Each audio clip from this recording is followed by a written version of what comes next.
Hi, this is Garrett Wong. I played Ensign Kim on Star Trek Voyager, and you're listening to Kneel Before Pod. Kneel Before Blog presents Kneel Before Pod.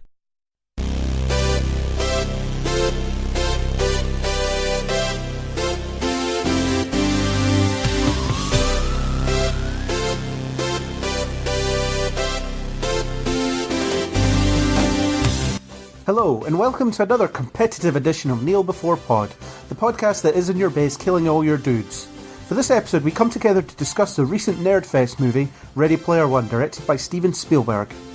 Joining me across cyberspace are some nerds. So we've got Chris.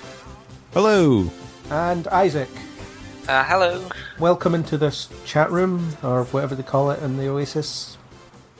Yeah, we'll go with chat room. So we are, of course, here to talk about Ready Player One, as I mentioned in the introduction, and it's a film. I'll give it that. It is a film that I saw and have opinions on. So, without further ado, we like to start with no spoilers. So, Isaac, you go first. Well, once again, I suppose, I don't know how are we putting them out, but I've been negative on this show before. And I'm going to be even more negative again. Because I absolutely hate this film. I hated almost every single moment of it. I thought... So, spoiler-free wise, there's like a horrible... I don't know, people who listen to this and, you buy your nerdy people, you go into Forbidden Planet and whatever, and you go and watch children's films in your Avengers t-shirts and stuff, and our lives are sort of coated in a sort of thin veneer of shame that has to sort of, I like Avengers and comics and stuff and science fiction, Star Wars, etc. I'm not a big screaming horrible man-child who is obsessed with pop culture and will shout down anyone who can't remember the director of Star Trek 3 or something, and the whole internet is crowded with these people, and it makes whatever we do, or it makes the hobby of enjoying science fiction and comic book things like a horrible mess. And this film only goes to promote that sort of negative, toxic atmosphere. Every character in this film is a screaming, pop culture obsessed, whinging internet baby. There's an early point in the film where two characters start off by doing a mini sort of angry, intense pub quiz, and then it's you're not a real what's the term they use? What are they called? Gunter. Yeah, it's you're not a real gunter because you haven't been there, and you don't know all the stuff, and you haven't experienced certain things that this character has and that character hasn't. And yeah, it's all of that. It's all the horrible, whingy, nasty part of pop culture stuff. And other than that, sort of, this is mixed in with boring, replaceable characters and sort of long, hideous, reference-heavy scenes that just are dizzyfying and make you feel sick. And I think we went and saw it was in 3D, and there's loads of points I had to take the glasses off and just sort of hold my head in my hands. Why is it? Why is this happening? Because I have just a minute to not look at things. It was 0 stars out of 5. I have more to say. 0 stars. Yeah, it's my second ever 0 star review. Wow. What was the first? Yeah. Rogue One is the first 0 star review, but we're not talking about Rogue One today. That'll be saved for another angry podcast. We've already had the Rogue One podcast. Yeah, you're a bit late for the angry podcast if you want to do that one. Yeah. Too busy. I was too busy not knowing you existed when we recorded that. Yeah, too busy not knowing. Yeah, exactly. Well, that was scathing. It was very scathing. Chris, what did you think? Wow. Well, I am of a different opinion to you guys, to be honest. Not my opinion yet. You've already kind of hinted at your opinion by the way you've opened. I enjoyed the film. I thought it was a good bit of fun. I know it's not in-depth, complex political thriller about the harsh truths of virtual reality worlds. However, I thought it was a very, very fun watch. It doesn't follow exactly onto the book. There's elements of that I like, and there's elements of that I dislike. I think it's very difficult to get all the different ideas that are in the book onto screen, and there's very good reasons for them not to try and do all of them, and also there's bits of the book that didn't work, so why would you try and convert it to screen? But overall, I enjoyed it. I thought it was a good watch. I'm less negative than Isaac is, although I didn't like it. I agree with a lot of Isaac's points about it kind of having these really dull and toxic characters strewn throughout. The people that you follow just aren't interesting, and this is a sin that it takes from the book as well. The book won't be going down in history as a literary masterpiece because it's not. We have all read the book, yeah? All three of us. Yes. Cool, yeah. Just wanted to clear that up for our listeners. I already knew. I thought the book was okay, although it's an easy read, but it's not a good read. And the main character, Parzival, or Wade, is a complete creep in the book. In this film, he's less of a creep, although it's still there. And we'll get on to the kind of key differences, or some of the differences a bit later on. But yeah, I wasn't a fan of this. There's one or two sequences that I quite liked. Some of the ideas that Spielberg threw in, I suppose, or his screenwriter, whoever, threw in were interesting, and it definitely improves from the book. It's better than the book. It's a much more cohesive thing than the book. But on the whole, not a fan. Not a fan of this film at all. So Chris, you're in the minority. We're going to gang up on you and make fun of you. Yeah. Excellent. That's it. We're not above mocking people for their opinions on Kneel Before Pod. No, we are. It's just good-natured ribbing. He'll get us back. Yeah. He'll break the server or something. That's what he does. He'll release this on his own sort of edited one, and he's put like helium effects over all our voices, so everything we say will sound really dumb and stupid, and he'll like, I don't know, put silly clown noises in the background or something and make his own anti Kneel Before blog release. Can you do, I don't know, what's the copyright on Kneel Before blog? There isn't any. It's very, very lax. Very lax. Yeah. As you can hear from the legally distinct music that I haven't chosen yet. Okay, so we've got our spoiler-free chat out the way. Should we get straight into spoilers and dig deep into this thing that's not that deep? Are we ready to put on the headset to do the spoiler world thing? I am. I totally am. I thought we already were. Okay. Right. Now we're deep into the dark oasis. There must be a dark oasis. If there's a dark web, there must be a dark oasis. And we can now say what we want about this film. So we'll kind of start with the story, such as it is. The narrative is focused on an Easter egg hunt. For those not in the know, an Easter egg is a hidden thing in a video game, or a book, or a TV show, or a film that can be found by the eagle-eyed among us.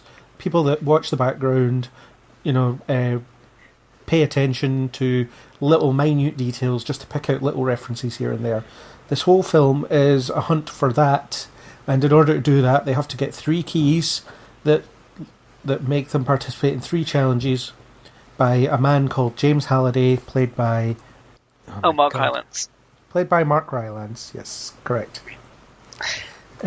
So, basically, he's a super nerd, and he's encouraging other super nerds to follow in his footsteps, and in return they'll get like $1 trillion. Is that a fair summary of the story? Yeah, I guess. Yeah. Yep. Cool. So what do we think of how the story played out? Chris, you can start with a positive, if you are indeed positive about the story. I am semi-positive about the story, actually. I mean, I think it's, at the end of the day, it's just a sort of fun Willy Wonka world with an Easter egg at the end of it. It's what I think that story enables that's fun. I mean, you've kind of laid into the book a bit and you've called it an easy read, but I found it a sort of easy, fun read. If you're sitting there and you're just wanting something that's quick to read and quite good fun to go through and not to overanalyze and pick through every line of it, then I think it's quite a good little plot. I think what the film does is it condenses the time frame that you've got in the book. The book sort of takes place over, I think the impression is that you get a few years or at least a good few months out of it. Yes, I think it's at least a couple of years. Yeah, I mean that's how I took it anyway. To be a good few years in the book, and they've condensed this down in the film to take place sort of what feels like over a weekend almost. You don't really get that big an impression of time passing, really. But I enjoyed the story. I think it's quite a neat idea that you would have this virtual world that would take over, especially if the world outside has been absolutely pants. What is it? Is it the cornstarch riots or the cornstarch wars that they talk about at the beginning? The bandwidth riots or bandwidth riots. Yeah, can you imagine if everyone's internet speed was suddenly throttled? The riots. I'm thinking, yeah, you know what? I think the world would fall to pieces at that point. I think we're pretty much obsessed with our devices now. If someone switched off the internet, we'd all go in a bit of a huff. What are you talking about? We're all in the same room having this conversation. Yeah, we are totally in the same place. Two of us are in the same. Actually, two of us in the same flat, but not in the same room. So yeah, like two of you together, and I'm left outside alone in the cold in my little van, parked outside on the street, my little UPS delivery van. But whatever. You two keep your nice running water and electricity, and I'll just sit out here in my van. And you may or may not be a teenage girl.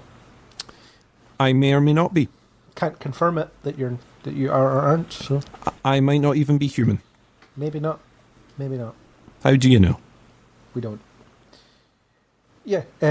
Sorry, as you were saying. As I was saying, it's a fun sort of chase hunt movie. That's all it is. It's people trying to find a MacGuffin and doing it through an elaborate series of means. I think the little bit that I feel is sort of missing from the film that you get more of an impression of in the book is the real world and how brutal the real world outside is. They very quickly gloss over sort of what IOI does, with the sort of labour camps, essentially virtual reality labour camps, for people to sort of pay off device plans if they go sort of seconds overdue. They're suddenly sort of ripped out their seat and taken and thrown in one of these centres. And all of this is kind of glossed over really, really quickly in the film.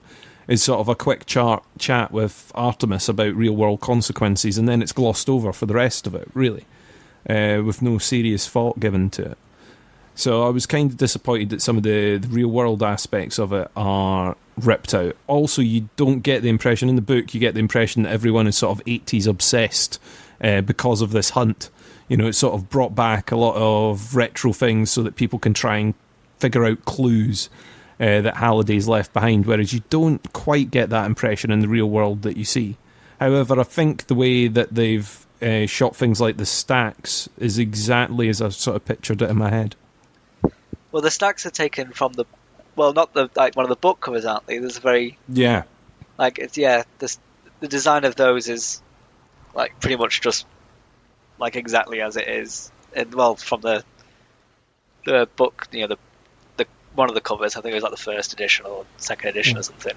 I love the film theory chat about the stacks and how it's a really crappy way for people to live in terms of low income housing. There would actually be cheaper building low income housing. And they wouldn't fall over because stacking trailers on top of each other is not a workable plan. I think it's just a very good image, isn't it, in your head? I think it's not perhaps the most sensible image, but it's one of handy for selling the world's not great if people are just living in caravans just hastily bolted on top of other caravans. So I suppose it's more of a. It makes more of a dystopian feel than it would if it was just, people live in skyscrapers like they do now. Yeah, and I mean the thing is, if you put up a set of a sort of shanty town, a typical shanty town, then you've kind of seen that before, or you've had that described before. But I think that's a kind of different way of doing it, I suppose. And then you don't really get much of an impression of how the other half live either, because you don't really see sort of big. Well, you see high rises in the distance, but you don't really get the impression of how other people are living. No. And I guess, I suppose that's deliberate. It's the typical working class hero type narrative. In some respects, it's this guy comes from nothing and becomes the ruler of essentially the world at the end, which is, I don't know, it's wish fulfillment to the extreme, really. Story-wise, I think the story is an improvement over the book. I can see why things were changed to create a bit more urgency. Although I think the way it tells its story is really flawed. It starts off like a lot of sci-fi films or TV shows or whatever do, with someone saying, "Hi, my name is this, and here's the world I live in, and I'm going to explain the world to whoever is listening, even though I'm not actually narrating to anyone, and this narration doesn't run through the film." It's that, in this world, this is what happens, and this is how things work, and it's clumsy, and it's boring, and it just shows a complete inability to world build, or it would if it wasn't Steven Spielberg, who is great at world building. And the weirdest thing is, the opening sequence is that race, and that tells you everything you need to know about the Oasis, without telling you anything, without someone just explaining it to you. Because the way it's like, okay, people die, their avatars get reset to 0. When they die, you can collect coins. They can drive around in whatever the hell they want. They can look however they want. They can create these mental worlds that just couldn't exist in the real world. It tells you, it actually is a good summary of everything you need to know about that concept without telling you about it. But it kind of loses impact because they've just spent all that time telling you about it. So, and you get that kind of thing throughout, where it just kind of points you in directions and says, "Here's where we're going now, and this is why." And it's just really ugly storytelling. Yeah, it's surprising that, like, the same guy who made Jaws and Jurassic Park is making this. Yeah, films that are famous for how they build their worlds, or even, AI isn't a great film, but that's that does world building much better than this does. I'm trying to think of other Spielberg films, where he has to build a concept from scratch. The BFG does it better. Tintin does it better, without just telling you everything. Does a race count as an Easter egg, or is that a race? Well, it was the first Easter egg is that you have to finish a race first. Yeah. Which isn't really like Easter eggs are supposed to be hidden. I suppose there's the solution hidden is path. the Easter egg. Well, yeah, the solution's Easter egg, I guess. Yeah, well, the finishing the race sort of gives you the clue to find the egg at the end, doesn't it? It's finishing the race gives you a clue. The clue gives you and you get a key by passing that first test, and then you've got to have all your keys at the end in order to get to the egg. One of the major issues I had was that the solution to all of the riddles seemed really easy. It's took them how long to figure this out, but it's so weird the way it points you in the direction. So Wade, or Parzival, whatever the hell you want to call him, he goes to this archive and he's like, "I want to look at this really specific day in Halliday's life because I feel like it might be important." And then suddenly it has the answer. And it's like, how did you get there? I don't understand how you got to that point. And although it's preceded by this thing stuck in my head, maybe it's because Artemis said it because she's hot. It's like, Well, I know Craig doesn't agree with me, but I was like, Halliday's the villain of the film, isn't he? That's my... Because his whole thing is... at the end of the film you find out that his big message is, don't spend too much time in the Oasis because you'll miss out on life and stuff. But his method of sending out this message is to force everyone to be as obsessed with pop culture as he was in a $1 trillion Easter egg hunt, only so at the end he can tell them to go outside. It's like he's set up this big sort of like, oh yeah, reality is real, so make sure you get the most out of your life. But also, like, here's every recorded memory, film, and TV thing I've ever seen. Trawl through this for several years, and then like get super obsessed into whatever I was obsessed with, because the Oasis is the biggest thing in the world. It's like all the money is made there and everything's made there, and people are dying over this, only for him at the end to be like, oh, well done, nerd. Well done for wasting all your time indoors. Like, now, don't forget to go outside or whatever. It seems like he's a very sort of, it's very sort of negative character, and he's not very, like, he would be a tyrant in another movie.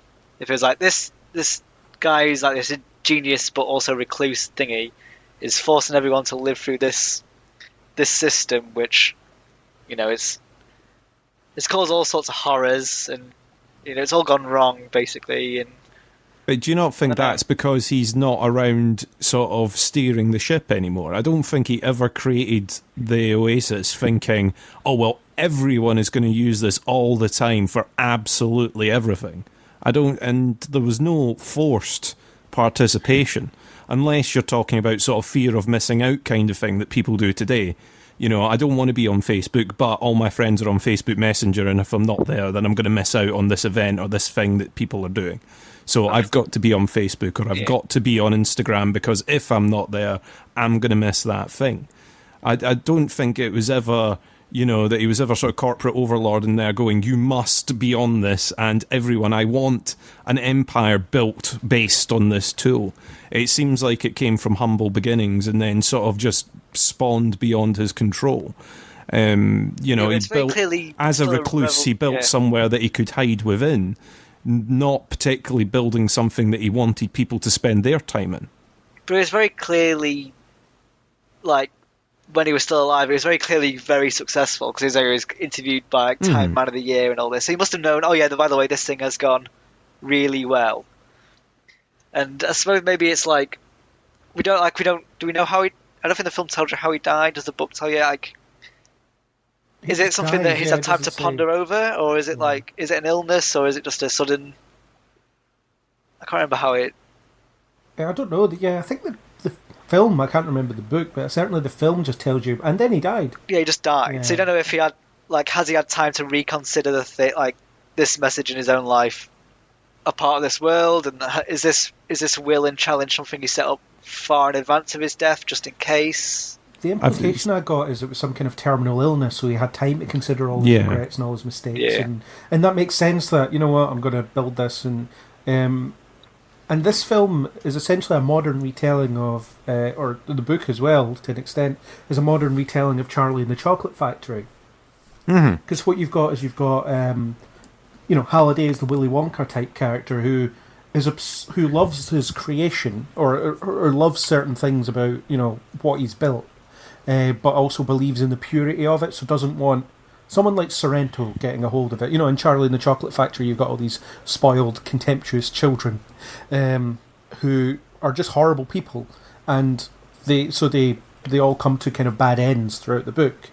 And throughout this film, you've got Halliday wants a successor to be worthy of him, so he wants, I guess, to learn from his mistakes. And at the end of it, when Wade refuses to sign the contract because that's not what Halliday would have wanted, that's the kind of, he really passes the test at that point, because he proves that he's not in it for the money or the fame or the glory. He's in it for the purity of the purity of life. I don't know. The message unfortunately does get muddled, and I do agree with you to an extent, Isaac, that telling people they should go outside by forcing them to learn more about pop culture than any healthy brain should be exposed to is the wrong way to do it. It's kind of, it's like, hey, congratulations, you're a trillionaire. I'm here to tell you not to waste all your time watching films and TV shows and absorbing every little piece of minutia about various media. But it's like, but I had to do that to get here. Yeah, this could have taken somebody like 40 years. Like they could be like in the end of their 70s, and they're going, I finally made it through all these things. I like put the whole life and effort into it. I was going to say the bit at the end where it's, oh, you didn't sign the contract, you're pure of heart or whatever. Yeah. Sorrento could have still just won. He would have just not signed the second time. Because if there's a line of sixes, like, you know, a queue of hundreds of sixes working for him, and the first guy gets in, signs the dotted line, and then dies, it's go, right, don't sign the line next time. So it's not a very good sort of safeguard. I wonder if signing the contract just breaks the contest completely. I suppose, I think there would be some sort of fail-safe in there to go, right. I mean, it doesn't tell you either way. But, yeah, so in terms of the film, we can, like, we still have the option of assuming that he hasn't put that fail-safe in. Yeah. So, like, why you go, well, maybe he has put this in, but in terms of what we get from it, like, it seems like, he could just do it again and not. You also get the impression at the end, or at least the hint at the end, that his character has not been automated throughout. Oh yeah, it's like a ghost or something. Now there is that sort of. Now you don't get that from the book. That's more something that you're getting from the film. But the idea that character is not automated, it's not something that he's sort of sitting. You know, it's not a program that's going, if signs contract, then send back to start. You know, it's an actual artificial intelligence, at least, that's saying or trying to judge the character. Yeah, although again it's somewhat muddled because the life lessons are interesting in themselves, and I think Mark Rylance is excellent in this role. I mean, he's Spielberg's new go-to guy for everything at the moment, and he gives this very sad performance, you know, throughout. He's kind of someone who's a bit defeated and a bit aimless, and you know, it's weird because he's the richest man in the world, but he's just, you know, he hasn't got what he really wants out of life. And it sounds like entitled rich guy. It's like, whatever, money can buy you happiness. You know, you're like you're a trillionaire who doesn't even know he's a trillionaire. But it's that kind of, in order to get there, he lost everything that could have made him happy. So his best friend lost that. That woman that he went on a date with once lost that. Even lost his company in the end, I suppose. Because the Oasis became so much bigger than him, and I guess it was corrupted by the people using it.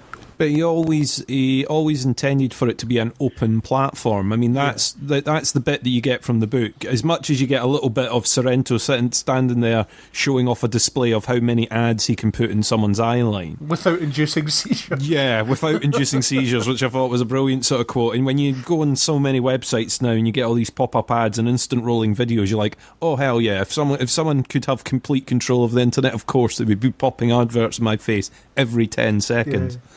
It's, you know, and I think he always built it to be an open platform.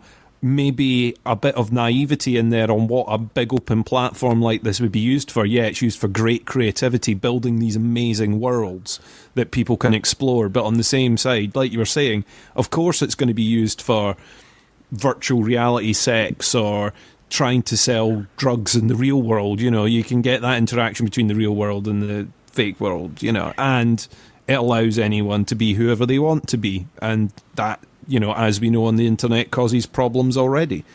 So it replicates exactly what you've got on the internet, but in a virtual reality state. And I think it's just an interesting slant on it. I think conceptually it's interesting.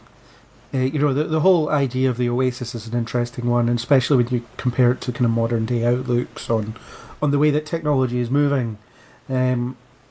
But I think the story that was told in this film and in the book, although in this film, just wasn't a good one. And the thing is, there is an element of fixing the mistakes that the book made. So what you've got is Wade in the book, he's just horrible. The bit where Artemis stops speaking to him, he's like, I stood outside her like castle or whatever with a boombox playing her favourite songs, trying to get her to come out and speak to me. And like, that's not okay. She told you to piss off, dude. Piss off.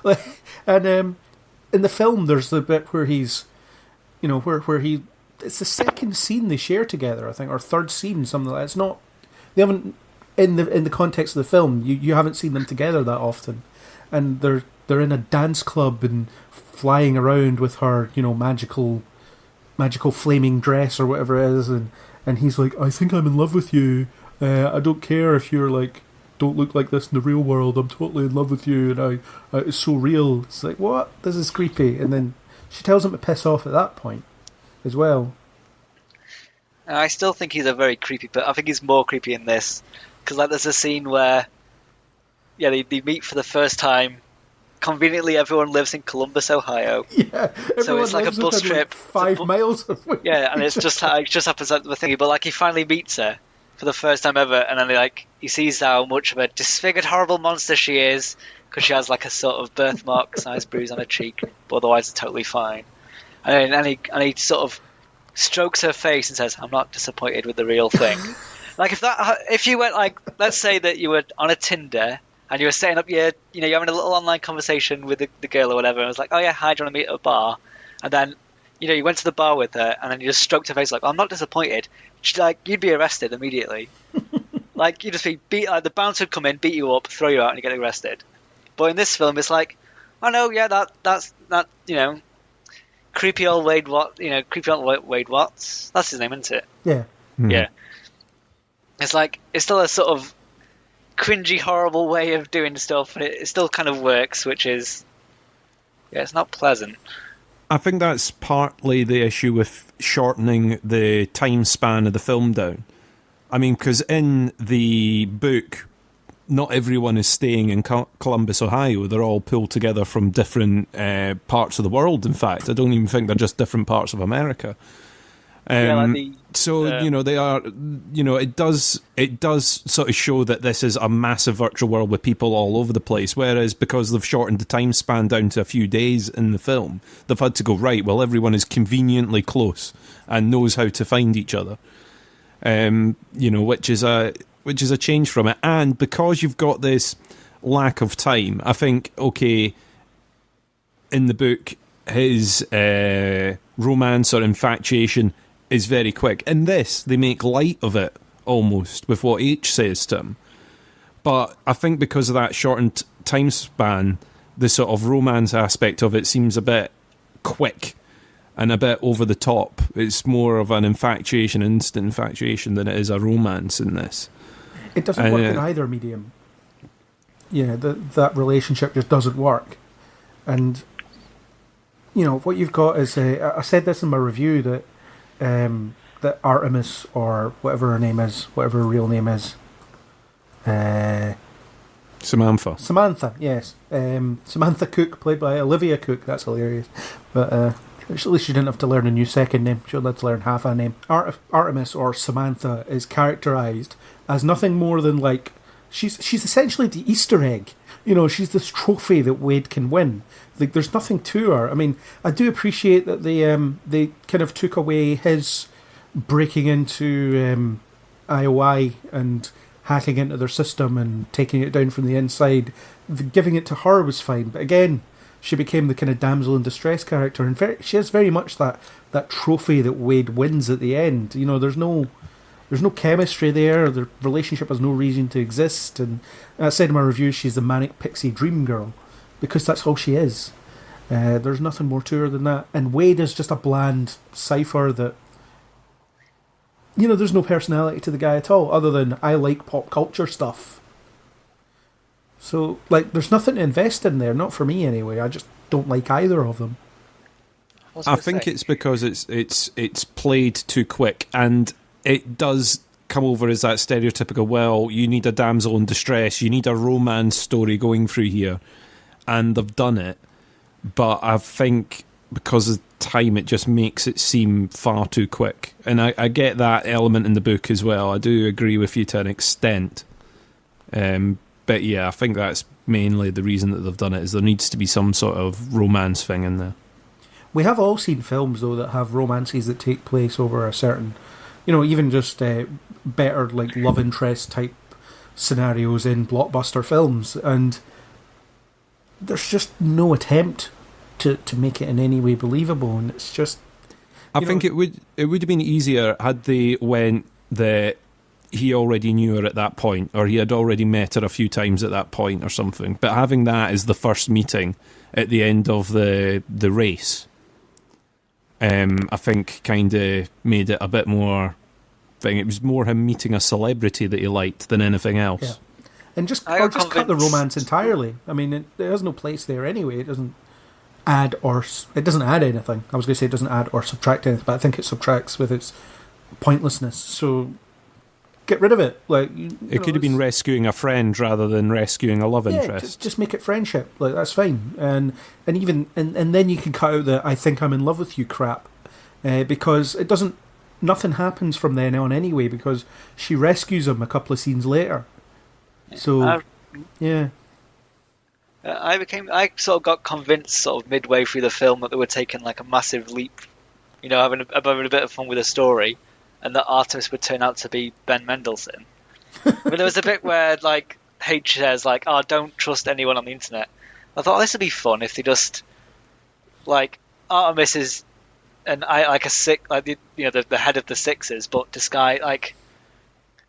It's not played. It's just played as a normal player character, because like I know they say like in the film, the guy is not interested in the game or whatever, but they could have done it. I thought are they doing it so that he's the bad? Like, is she just the baddie? And like, I thought, so I thought they were going like a more fun path with it. I think there's a few points where like I thought that Steven Spielberg would have more fun with the story and liven it up a bit. And because it's got a bit of a toxic background, the book anyway now, and I thought it was gonna, let's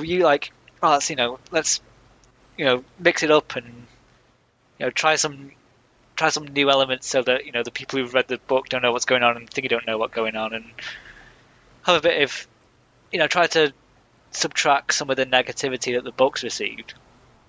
It doesn't really. Do you think Steven Spielberg was the right choice for this film? Like, it doesn't really have any of his, like, what he's famous for. It's not tense or particularly well lit. There's not any of his normal, like, Steven Spielberg charm. Do you think was he interested? Like, do we know if he liked the book or anything? He doesn't seem to be. I think if he didn't like it, he wouldn't have been involved, to be honest. I think having someone like Steven Spielberg as well acts as a massive gateway to a lot of the intellectual property that they want to use as well. Not that that's necessarily why they dragged him in. But he's done fun films before. He's done this style of thing before. I know not necessarily with as much CG and all that sort of stuff. But he's done, Easter egg hunts before. I think there was a little bit of Spielbergian magic to it. A little bit. But not enough. I don't know. It just gets lost in a whole mess of stuff. I think it's one of those things where, Spielberg's probably directing something where he doesn't understand what half the references are. Because a lot of them are sort of left field. So, it's something that I have a problem with in this story anyway, is the references are ultimately meaningless, because you chuck the Iron Giant in, right? It's just a giant robot shooting at stuff, and it's like, oh look, it's the Iron Giant, and then they throw in Chucky and they tell you that it's Chucky and so on. Almost every reference they mention, well, not almost everyone. If you were to pause every scene of this film, you would see so much crap. You just, look, there's that thing, there's that thing, there's that thing. But does that not make it fun though? Seeing all these different bits and pieces in the background that on a rewatch. If you get it on DVD or whatever, and you end up sitting there at home, that you will catch bits that you didn't see the first time round. Okay, fine, they've signposted bits and they've thrown Chucky in there and they've done other bits. However, I think seeing these little bits and pieces in the background are quite a treat, especially if you catch one sort of unawares. It's a purely visual cameo. It's fun. But only on that level, because the reference means nothing. Also, because there's so many different references thrown on the screen at once, it's almost like I don't recognize any of them. Like, unless there was the ones that you're told, like, oh, there's King Kong, there's Mechagodzilla. There was none where I was like, oh, I know him, or like they're all. It's just stuff. Like, so it was like I didn't recognize. unless it was really obviously on screen. There's like there's no best Harley Quinn or something. They don't mention her name. It's like, oh yeah, because she's in the center of the start. Or there's like the Halo guys running in front. But like in the background stuff, like I was in a few reviews where people were like, oh yeah, and then I saw, I don't know, something from this 80s movie, The Goonies or something, I don't know. And they're like, yeah, I got a treat out of that. But I think for most, like for everyone, like watching it, there's too much going on screen. So even if it's a reference that you know or like this, you can't catch it.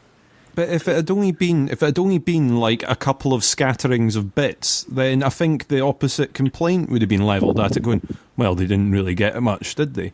I mean, you've had all sorts of bits in there. You had Serenity from Firefly was one of the ships. I think Chappie was in the back of one scene. I think you had Lara Croft. You had a ton of it was more video game references, I think, than a lot of movie references, to be honest. Yeah, and you had Jason Voorhees and Michael Myers and Freddy Krueger and stuff. But the thing is, in the context of this film, it is just literally a moving picture of something. It doesn't mean anything. So, like, I find that the best Easter eggs are ones that are quite meaningful. You know, the reason I enjoy something like Legends of Tomorrow is they can chuck in, they'll chuck in a reference to something, and I'll sit there and I'll get it because it makes sense in the context of the story. And these make sense in the context of the story because you have this digital playground where you can create anything. But there is just so much sensory input that it is challenging you to buy this on Blu-ray and pause it and look for everything that you can find. But and I remember early bits of the trailers, there's like, if you pause it and you scan a QR code, then it will take you to the website for the film or something like that. And it's, these little bits of meta-narrative and stuff, but it's just like, it is essentially just CGI artists at whatever effects company did this film sitting there just chucking stuff in because they can. But the references mean nothing. Even the Iron Giant was the most prominent one, and the thing is, the Iron Giant is a weapon in its own film that doesn't want to fight. So you have the Iron Giant fighting, you've already betrayed what that thing is supposed to be. But that's summing up exactly what you get on the internet, though. Yeah. I mean, how many games have got mods out there that throw random character generation, or even, I don't even know if the servers are still active, but Second Life, where people can go in and create whatever avatar they want from whatever film, TV show, customize their own thing that they want. I mean, it's summing up exactly that. Now, you're saying, okay, it doesn't, not everyone has got a narrative reason to be there, but that's the nature of the world. Not all the people in the world have a narrative reason for being. You know what I mean? It's that's exactly what you've got. You will have characters in the background that mean nothing. Just the difference here is, okay, a lot of the random scattered characters in the background look like the Martian Manhunter or whatever. That's exactly why they're there. Now, I get what you're saying about it being a clutter of different references and you're not going to be able to ever go through a list and tick off every reference, but I don't think that was ever their intention. It was simply to show the scale of this world and the noise and excitement of this world. And that's why people are engaged and inside it. Because why would you want to be out here in plain old boring Earth when you can go in there and you're standing next to Batman or Lara Croft or flying in Serenity? Why, that's the reason that people are going into this world. I think what would have been, there's more clever ways of doing this. For instance, they could have framed the final battle to be they use their, whatever the resources they've got, whatever meta resources they've got, they use them in different ways. So, I don't know, you get the plan a stealth attack with the Ninja Turtles. I only say that because you see the Ninja Turtles. And by the way, they're the hulking, horrible modern versions. So what? Why not why not the original retro Teenage Mutant Ninja Turtles that would have been on when I was a child, which is kind of the era or just before that they're targeting. For a majority of this. So you could have used the references more cleverly, or at some point, a character comes to a realization. It's like, look at this battle. It's got everything from every pop culture thing you could ever imagine. And then someone turns around and it's like, yeah, it's kind of crap, isn't it? Like, what is this? It's like, have you seen the South Park episodes Imagination Land? No. Well, I mean, I know you have, Isaac. Yeah. But Imagination Land does something very similar to this. It chucks in as many pop culture references as you want, and they don't care about copyright. So they make them like crude and rubbish looking just to get them all in. But they use them really effectively. You've got Jason Voorhees is a bit scared, because that's the last thing you'd expect from him, and that's funny. And all sorts of stuff. You've got these characters that are known one way in pop culture, and they use them for a particular joke that either confirms expectations or subverts expectations. But here they do nothing. It's just, it's the equivalent of me just holding up pictures of stuff. I would have liked to have seen more tie-ins, a bit like you do where, okay, he's got a DeLorean because he likes a DeLorean and he drives and he uses it. And like you say, okay, you've got the Ninja Turtles, so do some sort of water attack or do something that builds in better use of some of the property that they had. But I have the feeling that a lot of the thing is, okay, you can have rights, but you can only have them on screen for X amount of time. You can't have them for longer than this or longer than that. You can't use them for this, you can't use them for that. And they'll have been walking a tightrope with a lot of these things. And I have the feeling beef up that's the ones you've got.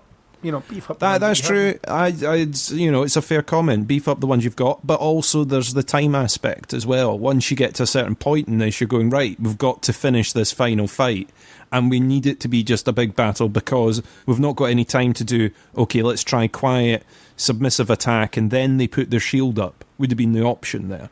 And at that point, you need to call in your big army. But having a really neat attack where you're calling on Batman to help you out, or trying to get your team of stormtroopers to storm the barricades at first and them all being useless or something. It all would work in. I do get that, and there's elements of that I would have loved to seen, but I have the feeling that time's at play here, so they made the best with what they had, in my opinion.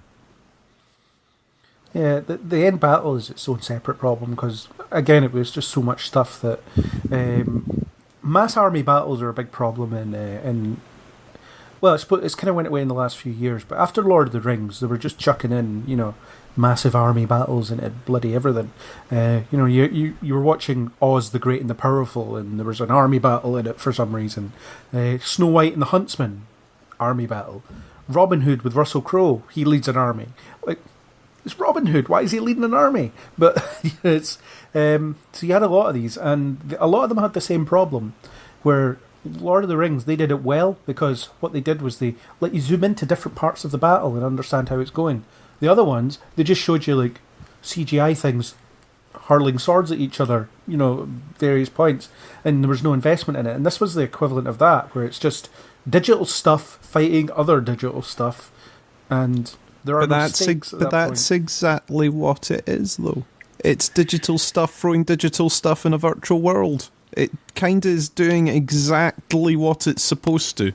It is fake digital stuff throwing fake digital stuff in a fake digital world to gain control of a real world thing. The stakes, I get what you're saying about the stakes and everything, but isn't that exactly what it's supposed to look like? They didn't overly tart up the fake world in this. They didn't make it look far too glossy to be close to real. They've purposefully made it a little bit flat in some places.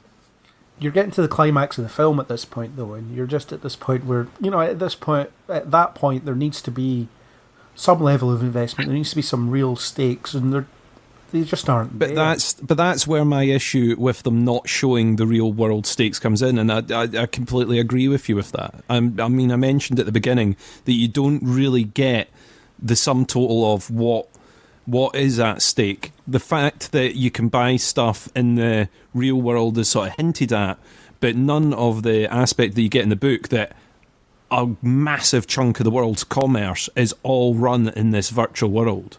Kids are going to their virtual school, people are going to their virtual job, rather than being out in a real world job. And you don't quite get the message that someone having control over this would be a really bad thing, apart from the fact that don't we all hate pop-up ads on the internet that sort of get sent over. Yeah. You know, let's make different tier levels where people can only access certain stuff, and you know, that sort of duplicates a lot of what people get annoyed about net neutrality and everything. It does duplicate some of that, but you don't really get the message of what the real world stakes are. So, like you're saying, when they're sort of getting control of this thing, you're like, oh great, they got control of the VR world. What about the real world on the other side? What's all happening there? And you do get the quick summary at the end of how the centres had to be shut down because they made it illegal to run the centres on the Oasis. Yeah. Although I will talk about a sequence I did like. Unless, Isaac, you have any input into the final battle that we didn't. Oh, that's the point where I'd take my glasses off, so I didn't really see that bit. Cool. Yeah. One sequence I did like was the Shining sequence, because that is one of the genuinely clever moments in the actual film. You know, I like the clue that it's a creator that hates its own creation. So Stephen King is famous for not liking the Shining movie, and he made his own version, which is, if you ever see it, it's dreadful, totally dreadful. And it's also a bit of a meta commentary on the Ready Player One film itself, because Stanley Kubrick picked up The Shining and had to change so much of it to make it, or to turn it into what he thought would be a watchable film, which is exactly what, in theory, Spielberg's done with Ready Player One. He's picked up a book that some people have called unfilmable, arguably maybe shouldn't have been filmed, but a book that a lot of people called unfilmable, and he's filmed it. But in order to do that, he's changed a lot about it. So you've got a really nice piece of meta joke, or meta commentary in there on filmmaking in general and the genesis of this particular film. And it is a very entertaining sequence as well. They lovingly recreated some of the imagery from the Shining movie, apart from a zombie lady for some reason. You know, the river of blood in the hallway, great image, and all that. It was a really, really good sequence. Again, the characters were involved in it, and I didn't really care about them, but still, I enjoyed seeing that sequence. But H in that was just so much fun. Doing sort of everything wrong, not understanding where to go, just being... I just thought that was a really fun sequence. Like you say, that was doing something smart with some property that they'd managed to get a hold of. But the whole Overlook sequence was brilliant, I thought. Yeah, and then you see the Sixers are just screwing it up as well. They're just terrified. That's it. That was good. It was a good moment, and it does give you a bit of a nod to the bit in the bits in the book where it's like, and we had to act out the entirety of Ferris Bueller's Day Off or whatever it is. It's like no one wants to see that, but the way they were going to throw you inside the world of this film and you have to navigate it, that's much better use of that. Yeah, it doesn't save the film for me, but No. I suppose it's one of the more competent bits. But I still in isolation, it's good enough. Like, it's good for what it is. Yeah, I suppose it's the most sort of concise and sort of well done bit. Yeah, and the idea of regret and stuff. That's where it first starts to creep in, where they learn that Halliday had regretted not playing his first date differently, and you get a bit of that. Yes, it's a good sequence. I don't think it ultimately enriches the film in itself, because it doesn't really develop the characters. It doesn't really expand. It does expand the world, but it results in, here's another clue, off you go, and I don't know. At that point, I wasn't really invested in the character succeeding, and then the fact that it was Artemis that gets the second clue first because she figures it out, I don't understand what led her to that thing. I've got the same problem with the scenes of the development of the game, like where it's young Simon Pegg and young Mark Rylance, and they were far more modern interesting. Simon Pegg, you mean? Pardon?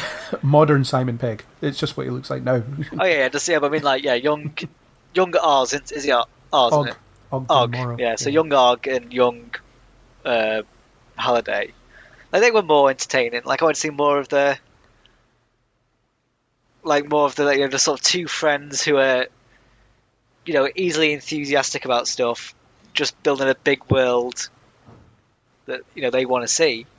Which is like, I like those bits, like the bits in where he goes back in the library and watches the old memories. It's like I'd rather see this film than the actual film.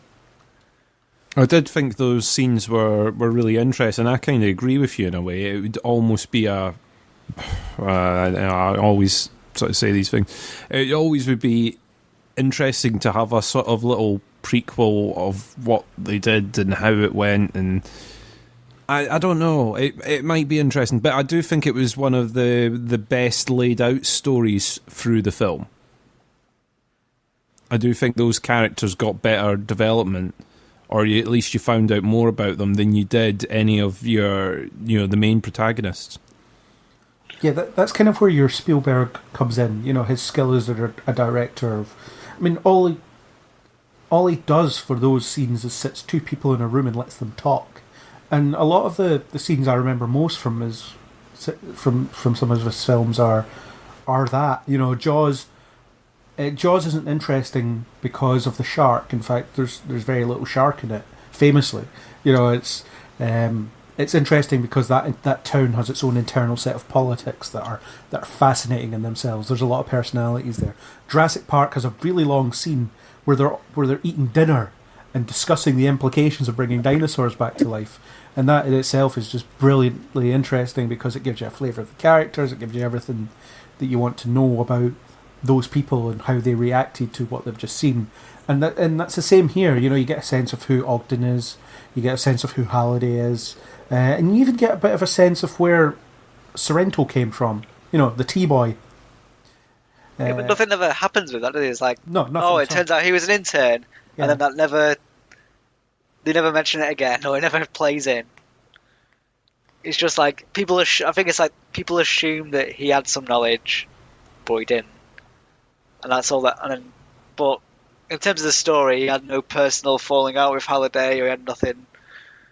He just sort of like, yeah, he was there, and then they carry on like they didn't say that.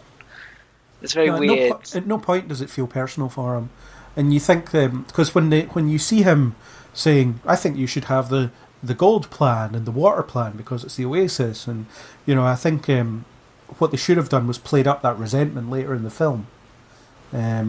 Instead, you had him like listening to people feeding him pop culture nonsense in his ear. Yeah, I think that was one of the bits where, the dislike of the sort of, oh, you're not a true fan because you don't know the director of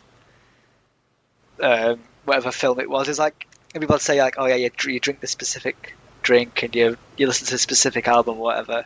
It's like you can just. It's not a villainous quality to not know this. It's like, yeah, he's a businessman. He's like, oh, how can he be a businessman? He doesn't even know who directed this obscure 80s movie. It's like, well, yeah, like a lot of people in the Oasis. I imagine these are like most of the people using it don't know I don't know who Halliday is. Like it's just it's just a thing. Like you don't know. I have no idea about the life of Steve Jobs. But we know we've got his gadgets. But like I don't know like if he had a wife or anything, or what he did at school, or what he watches. Because in the real world, like it doesn't. The creator doesn't really matter that much. Like no one's as obsessed about the lives of people. But there's a bit where there's like the school and like kids are crying at the announcement of James Halliday's death. It's like no, this doesn't. It's super. No, none of it's like this. He's just a guy. He's just a programmer guy. Like, and he was obsessed with pop culture and stuff. But that doesn't mean that everyone else in the film has to be. Yeah, the Jobs connection is quite an interesting one because Jobs did have that notoriety when he was alive. People would tune in to the Apple conferences on live streaming, and they would, it was widely acknowledged that he's a prat, but people liked him. People liked to listen to him and wanted to see what he had to say and wanted to see what he would do next. So I do get that whole, idolising the tech genius type aspect, and you get a flavour of how other people experience the Oasis throughout as well. There's just people that are just cutting about doing stuff. You don't see their lives or see what they're up to, but they are there, and they do I guess that most people are just not spending their life looking for this Easter egg stuff. They're just enjoying the Oasis the way that they want to. I don't think there was enough of that in the film, because like even at the end, when it's like, oh yeah, everyone joins in the battle, it's like millions and millions and millions and millions of people, but you never really get any. There's no bits where it's just like yeah, this is just like everyone who's into the Oasis is into it like 100,000,000%. They devote their lives to it, and there's no one else in the film who just they just go on occasionally. It's just like a Xbox or whatever. But yeah, there's too much, and then like an audiences go and watch like this, and they're not as in tuned into like like Star Wars or whatever, but they're not on Reddit or anything, and they just go. It's like sort of the Big Bang Theory audience. It's like it's not really for people who like pop culture stuff. It's just what people assume people who like pop culture stuff are like. Like I bet they're all like screaming at each other saying, "Oh, you're not a true gunner because your dad didn't die in a loyalty box in something." I mean, that'd be a far more fun episode where Sheldon screams at the glasses guy. It's like you're not a real scientist. You didn't have to do your dissertation in a well or something. But yeah, like Sheldon's always saying that people aren't real scientists, but yeah, not for that reason. Yeah, but like. Yeah, it's like the Big Bang Theory sort of same mentality. It's like we assume they're all like this, so we'll just portray them all as we'll just portray them all in this one manner.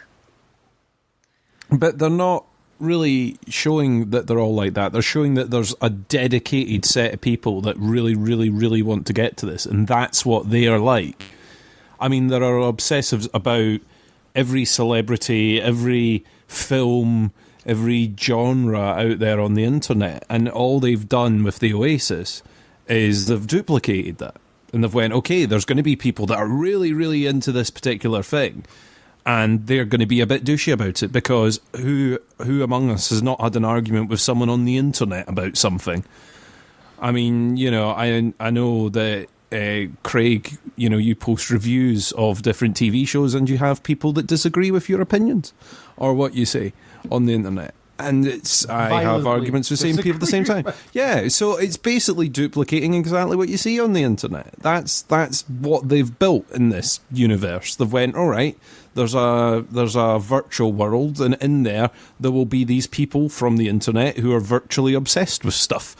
I don't see that scene where he's sort of getting fed information in his ear being him sort of sneering at the fact that you're not a true fan. It's more the fact that he knows he's not a fan. He's just wanting control of this product. It's not that he's sort of looking down on him because he doesn't know what Halliday's favourite macaroni cheese blend is.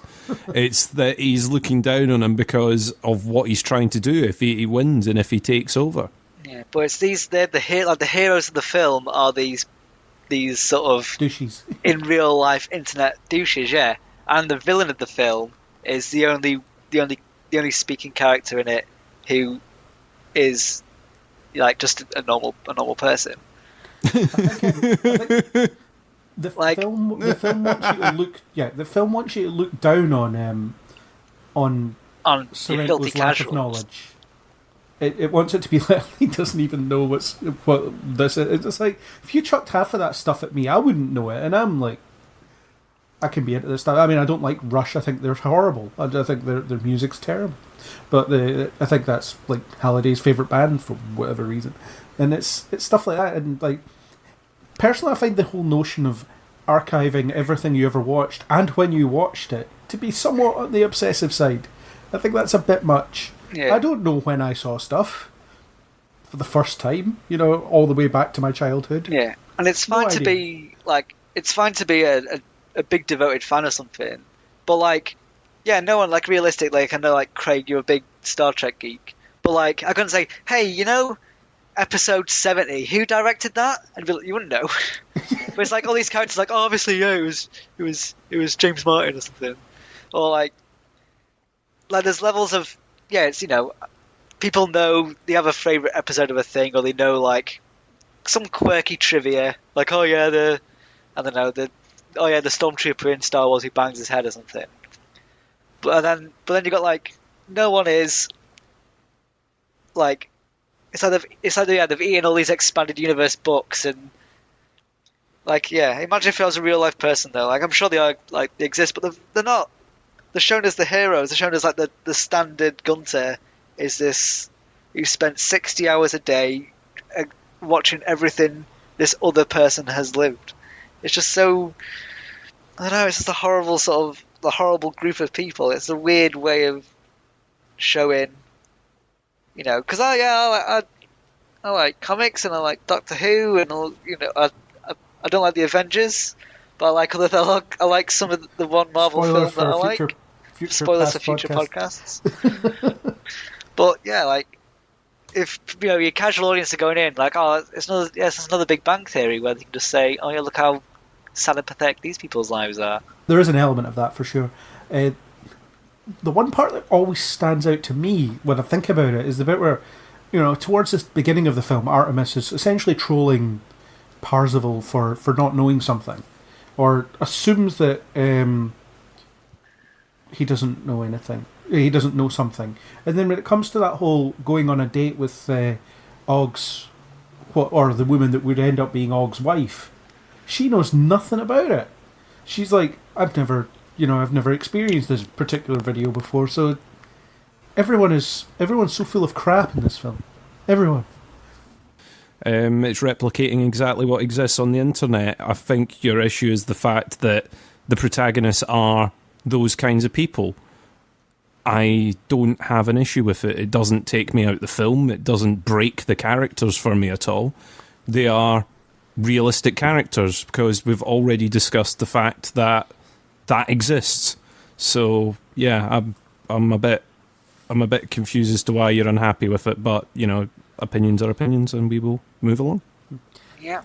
The only character I actually thought was, I'm not going to say engaging, but essentially a bit more engaging than others was H, because she is the one who's kind of speaks common sense occasionally. She's the one who's like, I've not seen The Shining. I don't like scary movies, and although I mean she is kind of in on the whole Halliday Easter egg hunt stuff, but I get the impression that she's not as heavily into it as other people are. So you do get some reasonable advice from her, like, don't go and trust in some random girl you've met on the internet. That's good advice, and ultimately it proves to be the wrong advice because of the setup of the film. But people should listen to H more, I think. What did you think of the method of hiding the fact that H was a woman? Like they just sort of gave her a weird, like they moved her, thing an octave down. It sounded really inhuman. Do you think that fooled anyone? I mean, there was people in the cinema next to me who were like gasping, like, "Ah!" I was like, "Really?" Like, I guess do you think like if you went in not knowing, and he was the guy who was like, "Oh, hi, Parzival," like, do you think you'd notice? I think it's it's just a heavily distorted voice. I suppose it could be male or female. I knew the twist with her, so I don't know. Like, I don't know how I would have reacted had I not known the twist. I think the reveal of it is very understated, as it kind of should be. And was H a kind of robot cyborg orc thing in the book, or I can't remember. To be honest. Was she just a male avatar? I also can't remember. I'd have to root through and read that bit again, because I can't remember what any of their digital counterparts look like. I don't know if you remember, like even Parzival or Artemis. I think the Parzival description is reasonably bang on, and maybe the Artemis one is. I don't know, with her Disney anime eyes. Could be. I can't remember. Chris, can you remember if Thingy was a robot orc cyborg thing? I don't think they were a robot or orc cyborg thing. I can't remember off the top of my head, to be honest. Yeah, okay. It doesn't matter anyway. Yeah, never mind. Yeah, but I guess the way they covered it up, I don't know if they felt that doing a male avatar, if it was just that she looked like Parzival, in the terms of the white male average build kind of thing, would have been too insensitive when they did the reveal, so it's easy enough to give her just a generic monstrous body thing and just be like, yeah, this is what I choose to do online. And I also quite like the idea that at least Parzival's or Wade is consistent with his not caring about what people really are in the real world, because when he learns about Helen, he's not fazed by it at all. It's something that, it's something they don't need to discuss, because it's like, this is how you chose to present yourself online. I still don't feel like, I still feel like I know you. That's fine. But I think a bit more focus on H would have been a bit better, because a bit more common sense thrown in would have been nice.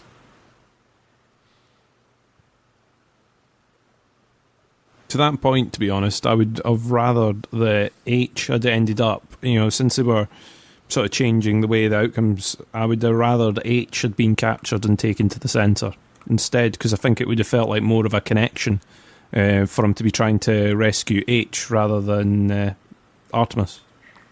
This article says that the book, I forgot this in the book, but the H was, or Helen was gay in the book. And they forgot to. Yeah, they didn't do that.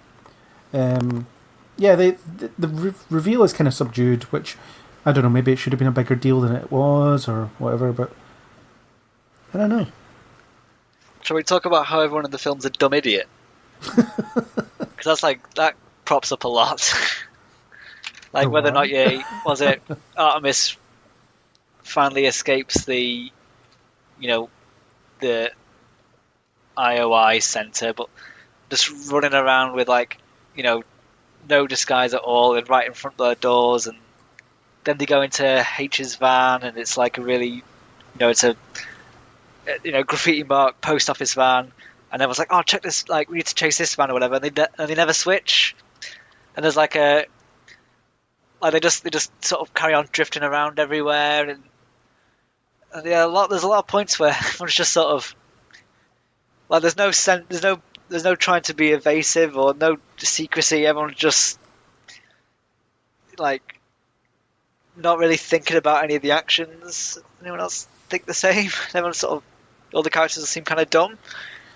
I think I think the threat value is diminished when Artemis, or whatever her name is running about just plugging herself into random pods, just and no one really notices.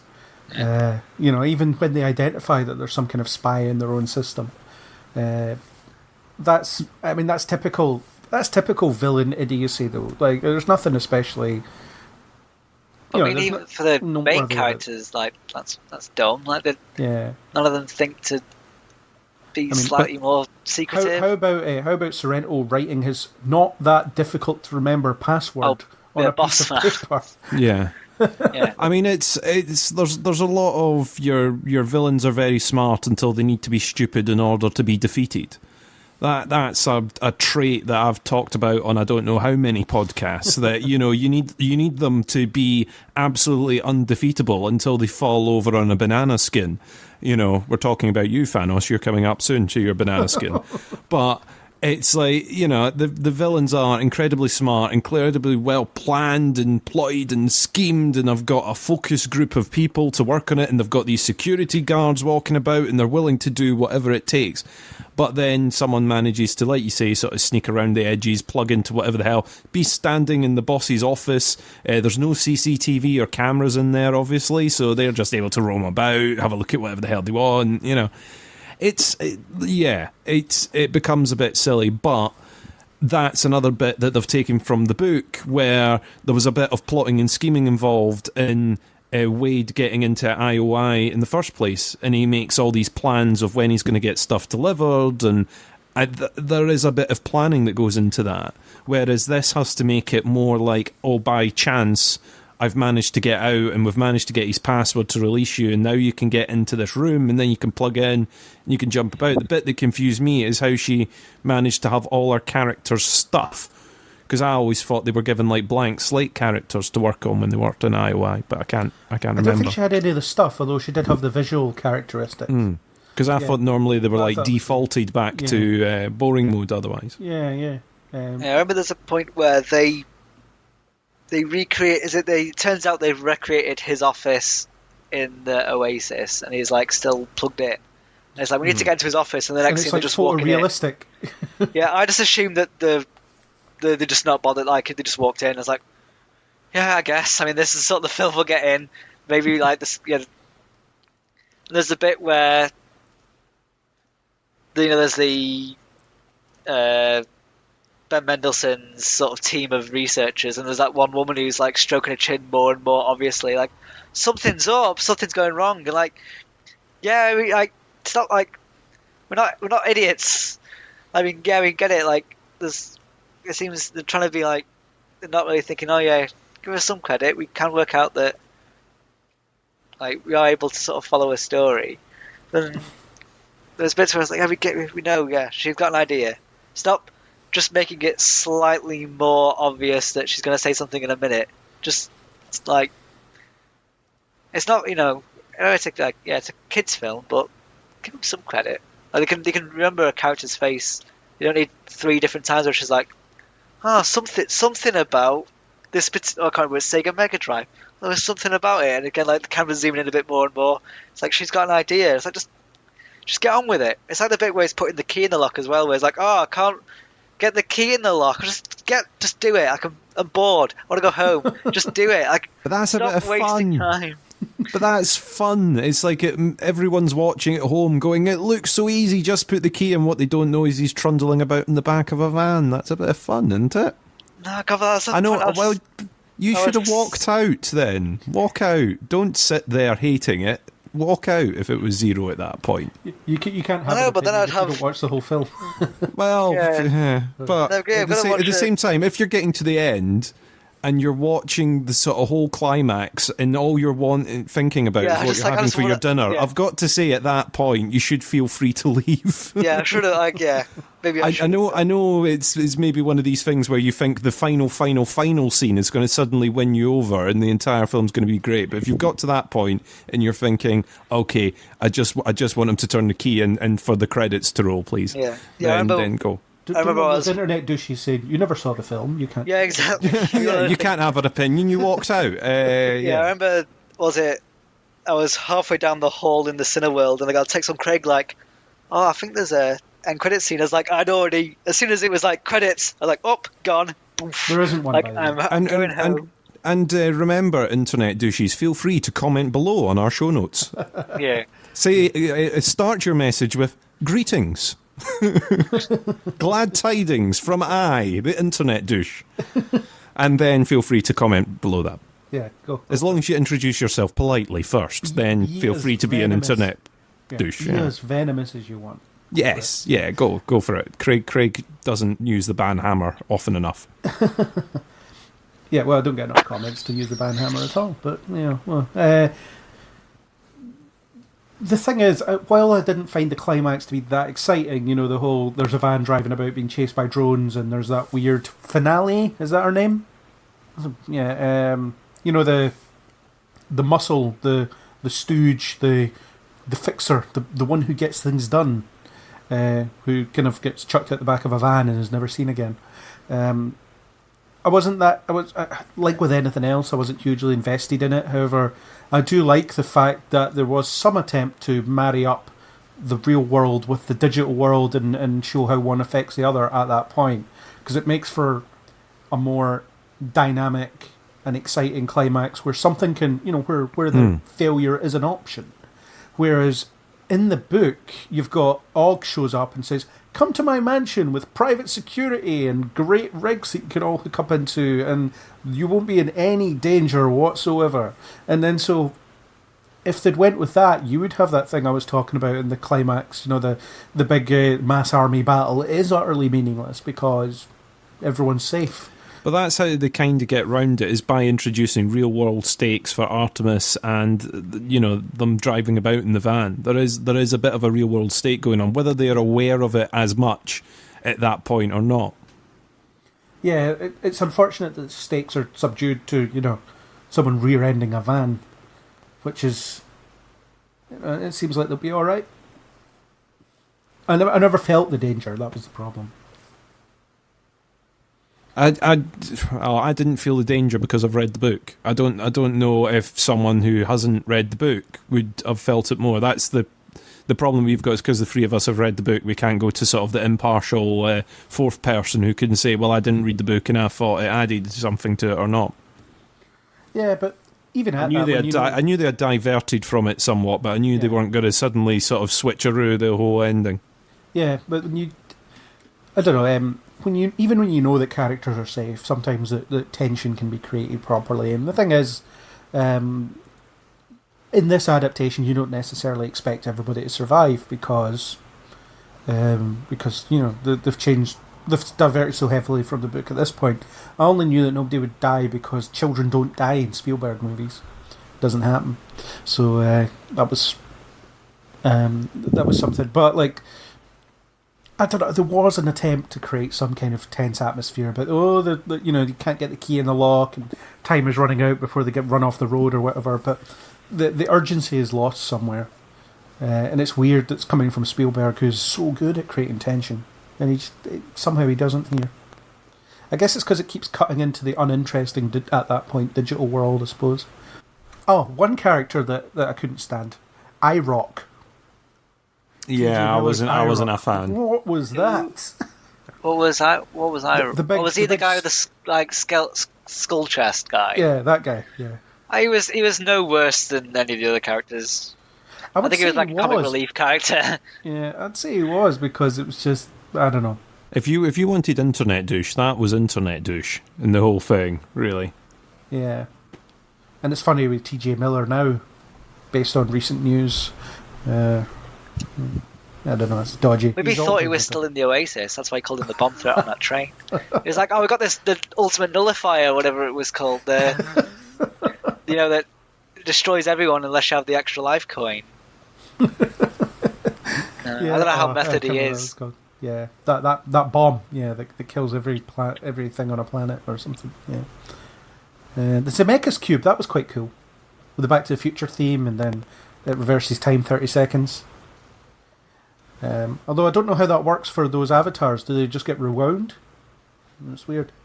Yeah, I think their feed would just reverse, wouldn't it? I don't know. But does it happen for everyone throughout the whole thing? Does it only happen for people in that instance? I don't know. It seems like it's quite neat. Quite neat anyway. It was neatly done. Yeah. You pick until now to use it? Well, why not? It wasn't so much the action sequences that I wanted. I mean, I did like, I don't know if you liked it or not, but I did like the sort of opening race. I thought it was quite neat. Yeah, I thought the race was great. I mentioned earlier that it actually tells you everything you need to know about the Oasis without words, and therefore rendering the entire opening pointless.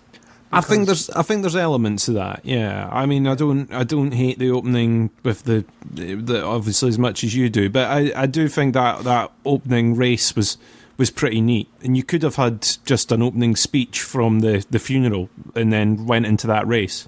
Yeah, I think it would have worked just as easily, and would have put over quite a lot of the information that you needed. Yeah, I think the idea is the first scene in the film is effectively, or the first scene or a better first scene would have been Halliday sitting up in his coffin and saying that I've hidden 3 keys. You have to find them, and then the first thing is this. Yeah.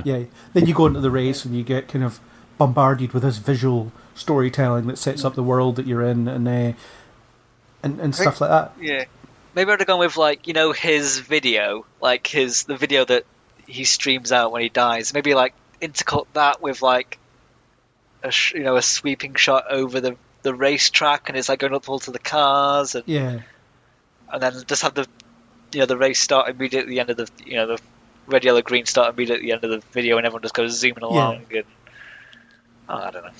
The other bit I wasn't too sure about in the whole thing was turning Ogden Morrow into just Ask Jeeves within the game, or within the world. That raises quite a lot of questions, doesn't it? Yeah, it's quite a lot of has he just been plugged in the entire time, waiting for people to visit. I don't know. And then also, if he just I had chose this, to think it was a pre-programmed avatar that he built. yeah, and then you can occasionally sort of come in and interact if he wants, kind of Or thing. he would check the logs or something like that, But he seemed to give the suggestion that it was him that decided to give him the coin, the extra life coin. Well, it's perhaps after the first clue is solved, he decides to plug himself in and hang about because he knows what will happen next. Yeah, potentially. But it's that was part of what I thought was a bit. I wasn't sure what I wanted them to do with that character, considering that they had changed it. But I thought that was a little bit weird. But it's better than the Invincible guy flying around. It's better than Invincible Man with sort of laws of editing and able to sort of change absolutely anything or almost anything in the little universe that he wants. But at the same time, I wasn't sure. But anyway, they included the character, and it was. I thought Simon Pegg was all right, so why not? Yeah, I like Simon Pegg. He's fun. Yeah, he was fine. I think his contribution at the end was a bit exposition-y. Congratulations, you now own the Oasis, and it's like, yeah, we're going to run it together because we just met a few hours ago and stuff. So I totally trust these guys. And it's like, yeah, okay, 4 people running it, whatever, go for it. And then you've got the whole. We close the Oasis 2 days a week. It's like, all right, so the world's economy stops 2/7 out of a week. Interesting. Well, they said it wasn't a popular move. Yeah. Meanwhile, there's just people starving and stuff because they can't get in to buy food. Well, that's when you step in with your new Oasis, which is called Oasis, available 2 days a week. It is available on. That's what Sorrento does next. Well, after he gets out of prison. There's your sequel. Yeah. Oasis 2.0. It's open on the 2 days the other one's shut. Yeah. Everyone loves it. Yeah. Well, we're not getting I don't think we're getting a sequel, but is anyone now more excited for, was it Armada, the next Ernest Cline? That's getting a film, isn't it? No, not excited at all. I don't think I've not read it or anything. I don't know if you have. You know what I feel like? I feel like Ralph Breaks the Internet will be a better version of this. Oh, the Wreck-It Ralph film. Yeah. Wreck-It Ralph 2, Ralph Breaks the Internet. It's the same sort of idea. Sort of. Yeah, everyone's just in the internet and it goes awry. Yeah. Exactly. Yeah, so I feel like I've exhausted my opinions on it. Chris, do you have any final thoughts? No, I'm fine. Have we suitably depressed you with our negativity? No, I think you're absolutely fine. Yeah. You're wrong, but absolutely fine. Oh, you're wrong, but yeah, it's up to you. I mean, I've like I said at the beginning, I enjoyed the film for exactly what it is. I was trying to it's a lot of fun. I mean, it just turned me into internet douche. Yeah, no, yeah, your mum is like a slut. But you, up yours, man. No, I'm too polite to be internet douche. Yeah, I mean, I just enjoyed it for what it is. It's got tons of fun references. It's got a lot of action. There's a lot on screen. There's a lot of little fun bits. And I enjoyed the book for the same reason. I mean, you went in having not liked the book, so the chances of you suddenly turning round and finding the film the best thing ever were not particularly high. So, I've got to accept that. I wanted to enjoy this film. That's the thing. I mean, I want to enjoy every film I go and see, of course, because I don't want to spend 2 hours hating something. 2 hours 20 minutes or whatever this thing is, hating on something, because it's just not. It's not a good use of time. It's not good for your mental health. It's not good for anything. But it's true. I didn't like the book, and I do think that Spielberg fixes a lot of the problems the book has.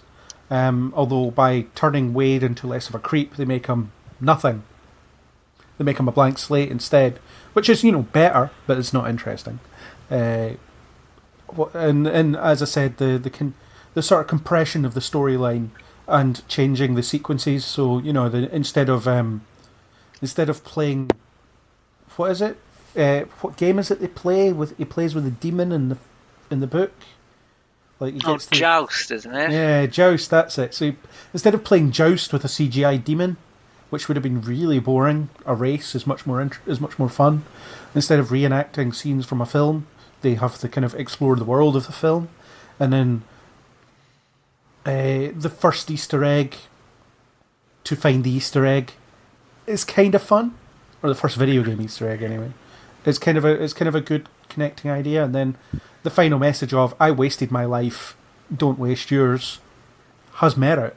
Definitely has merit. And I think Halliday is an interesting character because it's, he was kind of embittered by his own obsession, which is always interesting, just to drink in the flaws of that. But it does lose itself in you have to get lost in his obsession to get to the point where he tells you, don't get lost in my obsession.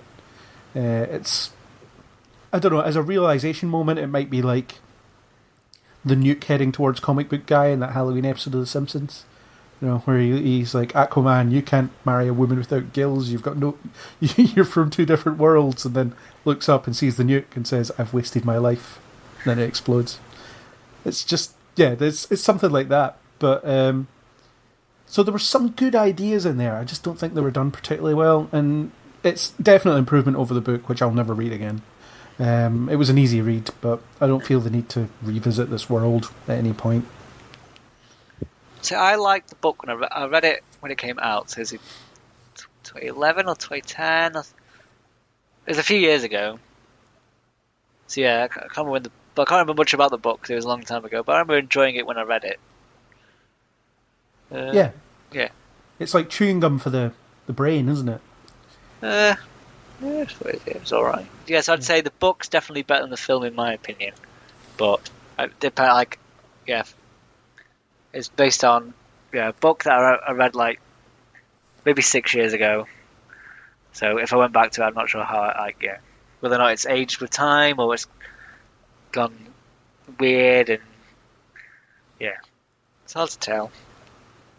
It's very hard to tell. Yeah. So, since it's a video game, the score is 2-1 in terms of enjoyment versus not enjoyment. Or not enjoyment versus enjoyment to marry up the scores. I don't know. That's the gamer score. Any final thoughts before we wrap up for good? As a fun little on the spot aside, what would your gamer tag be? Since it's all about gamer tags. Don't know. I'd be really imaginative and call myself Chris. You'd have to be the first Chris that ever logged in. I probably would be. I'm that cool kind of guy that gets onto these platforms very early. I annoy the other two Chris McCrells that exist on the internet by trying to get there first. Yeah. Chris _McCrell_ your birth year. The standard. Or the year that you signed up is normally the other one. Yeah. They don't like putting your birth year there, otherwise someone will hack your password. It's like leaving it on a post-it next to your chair. Yeah. I would go for the usual, my very first gamer tag, way back when I used to play Star Trek Armada online and Red Alert 2 online. On dial-up connections, by the way, guys. You used to be able to game online with dial-up connections. Can you imagine? You don't have to imagine. I lived it. So, so I would go for Nemesis 4909. Well, I'm Monster Adams on Reddit, and some other things, and Freya Olafer's daughter on Instagram, so one of them, I guess. They're my sort of go-to ones. Fair enough. Yeah. Turns out someone's taken it, and you have to fight them to the death. Got to fight them to the death. Yeah, you just show up with an ultimate nullifier and blow them at bits. But you also get taken out by the nullifier. What you want to do is stomp them with your massive iron giant foot. That would work. Yeah. Cool. So, thank you guys for joining in what is a bit more of a divisive discussion than usual. Normally we're more or less on the same page about stuff, so it's interesting to see that we talk about stuff that we didn't necessarily all like. Well, I'm sure on the Marvel podcast we will all be in total agreement. Yeah. I don't think any of us disagree in the Marvel chat about Avengers, which is coming to a podcast feed near you soon. We'll all be animated and talkative, and none of us will be watching the new Han Solo trailer at any point. No, not at all. Of course. Yes. Lots of editing for Craig to do. Lots of editing. So, on that note, Chris, thank you for appearing and trying to defend this film. Thank you. And Isaac, thank you for being here. Yeah, I finally liked being on a podcast. The Christmas one. I don't remember the Christmas one. I It's don't think I really enjoyed that one either. Wow. Okay. Isaac hates podcasts, everyone. Yeah, I hate podcasts. Or I just hate being on podcasts. But I'll probably end up being on them again because I live here. There's no escape, Isaac. We all pity you, but someone had to take that bullet. Yeah. Wow. Embracing my inner internet troll, Craig. Embracing my inner internet troll. Everyone's turned against me, but it's alright because your mothers are sluts. That's how If anyone's looking for a flatmate near the Meadows, just put a little comment in the comment section below or whatever. Internet troll seeks like-minded individual. Anyway, thank you guys, and we'll see you again. Put my shepherd's pie on. That was our discussion on Steven Spielberg's Ready Player One. Thanks to YouTubers Allessandro Bizarri and 331 E-Rock for the supplied music. If you enjoyed this discussion, then don't forget to hit that subscribe button on iTunes, YouTube, or any major podcasting app. And join us in the next Kneel Before Pod.